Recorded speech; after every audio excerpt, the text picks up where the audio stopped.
अस्सलाम वालेकुम, मेरा नाम आरिफ है। उम्मीद है सब खैरियत से होंगे। आज की जो ये वीडियो है सीरत का एक बहुत अहम वाक़या इसमें मैं आपके साथ शेयर करूंगा। जंग उहद के मौका पे उबई बिन खल्फ एक काफिर जिसने नबी पाक सल्लल्लाहु अलैहि वसल्लम को इनफरादी जंग के लिए ललकारा, नबी पाक ने उसके इस मुकाबले के चैलेंज को जो है एक्सेप्ट किया था और सब जो सहाबा थे उनको कहा कि इसको रास्ता दे दे, इसको मेरी तरफ आने दे और मैं ख़ुद इसका मुकाबला करूँगा, कोई और बंदा इसको हाथ नहीं लगाएगा। ये वाक़या किन हालात में पेश आया, क्यों पेश आया, थोड़ा सा आप इसका फसी मंज़र समझ ले तो आपके लिए इस वाक़े को समझने में आसानी हो जाएगी। जंग बदर के मौका पे कुफ़ार को मुसलमानों के हाथों जो है शिकस्त हो गई और उसका बदला लेने के लिए वो उहद के मैदान में आए थे। कुफ़ार की जो तादाद थी वो 3000 थी, उनके पास जो है 3000 वो ऊँट थे और इसके अलावा 200 उनके पास जो है वो घोड़े थे और 15 ऐसी जो है वो ख़वातीन थी जो ऐसे नगमे गाती थी ताकि उससे कुफ़ार जो है मुसलमानों पे मज़ीद शिद्दत से हमलावर हो। अच्छा, जो मुसलमान थे उनकी टोटल तादाद 1000 थी और उनके पास सिर्फ 2 घोड़े थे। इन 1000 में से भी 300 जो उबई था, एक अब्दुल्ला बिन उबई जो मुनाफिक था, उसकी क़ियादत में जो है 300 वापस छोड़ के चले गए। उन्होंने बहाना ये बनाया कि हमें मदीने के अंदर जो है मुकाबला करना चाहिए था, बाहर नहीं आना चाहिए था।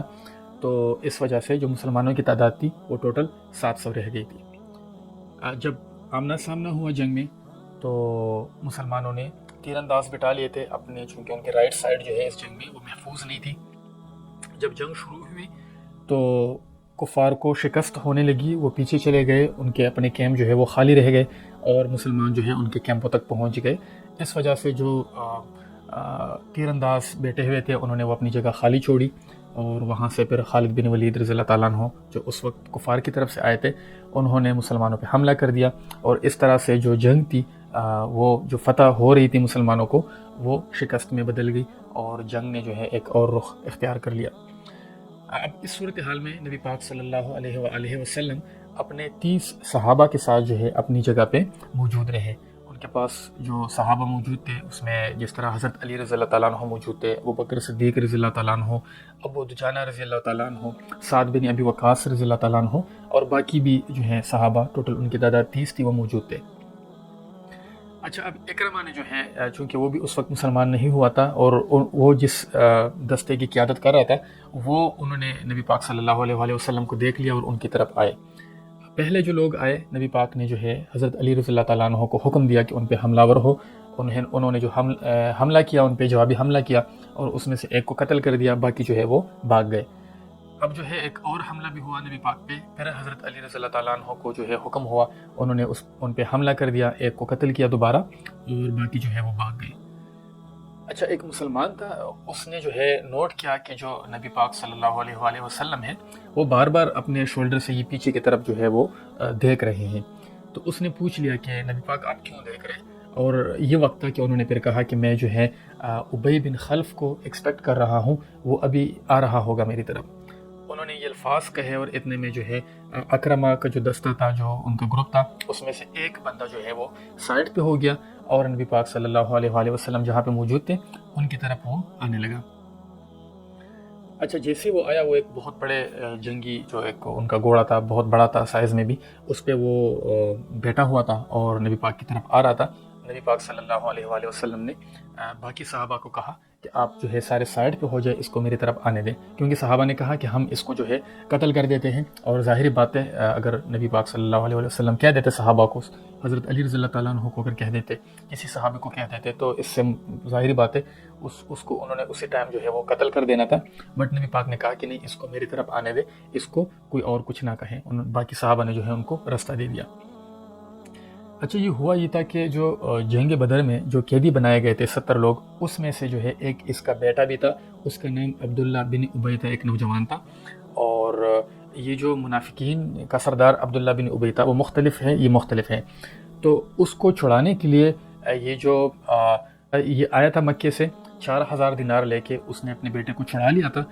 और फिर जो है ये अभी मदीने में था कि इसने नबी पाक सल्लल्लाहु अलैहि वसल्लम को धमकी दी थी कि एक घोड़ा है वो मैं तैयार कर रहा हूँ और मैं जंग के लिए उस पर आऊँगा और नऊज़ बिल्लाह जो है मैं आपको शहीद करूँगा। नबी पाक ने जो है जवाब में कहा था کہ اللہ کی مرضی اور انشاءاللہ میں آپ کو جو ہے خود قتل کروں گا. تو اب جو ہے وہ گھوڑے پہ آ رہا تھا اور اللہ تعالیٰ نے ظاہری بات ہے نبی پاک کی جو بات ہے وہ پوری ہونی تھی. اور اب جو ہے وہ جب گھوڑے پہ آ رہا تھا تو نبی پاک نے کہا کہ اس کو میری طرف آنے دے. اچھا نبی پاک صلی اللہ علیہ وآلہ وسلم نے جو تفسیر اس میں آتا ہے جو کتابوں میں آتا ہے ٹھیک ہے جو سیرت کے اوپر کتابیں لکھی گئی ہے تو اس میں باقاعدہ یہاں تک مینشن ہے سیرت میں کہ نبی پاک نے جو ہے ہاتھ میں نیزہ اتنا مضبوطی سے پکڑ لیا تھا کہ ایسا لگ رہا تھا کہ اگر وہ چاہیں گے دونوں ہاتھوں سے اس کو توڑ دیں گے. اور جو ہے ابی بن خلف وہ گھوڑے کے اوپر سوار تھا. اچھا کافی لوگوں کو ہمیں لگتا ہے کہ جو نبی پاک تھے وہ بالکل یعنی کہ جنگ میں اس طرح سے پارٹیسپیٹ نہیں کرتے تھے جس طرح اس جنگ میں بھی صحابہ نے ان کے درمیان گھیرا بنا لیا تھا. یہاں تک کی بات بالکل ٹھیک ہے انہوں نے بنا لیا تھا. ابو دجانہ رضی اللہ تعالیٰ عنہ نے اپنی پیٹھ پہ اتنے تیر کائے تھے کہ کوئی جگہ نہیں بچی تھی. طلحہ رضی اللہ تعالیٰ عنہ نے اپنے ہاتھ سے تیر روکے تھے اور ان کی ایک انگلی کٹ گئی تھی. بالکل ایسا ہی تھا. بٹ جو نبی پاک تھے وہ خود بھی بڑے ایکٹیولی جو ہے وہ جنگ میں انگیج ہوتے تھے. اس جنگ میں جنگ احد میں بھی جو ہے کہتے ہیں کہ اتنے زور سے وہ جو ہے وہ تیر پھینکتے تھے کہ ان کی کمان ٹوٹ گئی تھی. اور وہ جو دائرہ بنایا تھا صحابہ نے وہ بار بار اس کو بریک کرتے تھے. یعنی کہ نبی جو ہے وہ خود جسمانی طور پہ بھی بہت طاقتور تھے اور بہت زیادہ بہادر تھے. اپنی جگہ سے اس جنگ میں بھی وہ نہیں ہلے تھے, وہ جگہ پہ موجود رہے تھے.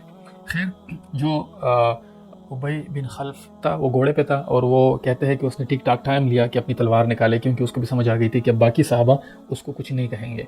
اور اس کے بعد جب وہ آگے آیا ہے تو نبی پاک کہتے ہیں باقاعدہ لکھا گیا تھا ایک جگہ پہ میں پڑھ رہا تھا کہ نبی پاک صلی اللہ علیہ وسلم نے باقاعدہ ایک جمپ لگا کے جو ہے اس پہ نیزہ مارا کیونکہ وہ گھوڑے پہ سوار تھا اور نیزہ جو ہے وہ اس کے شولڈر ایک جو ہے سائیڈ پہ وہ لگ گیا, وہ گر گیا گھوڑے سے.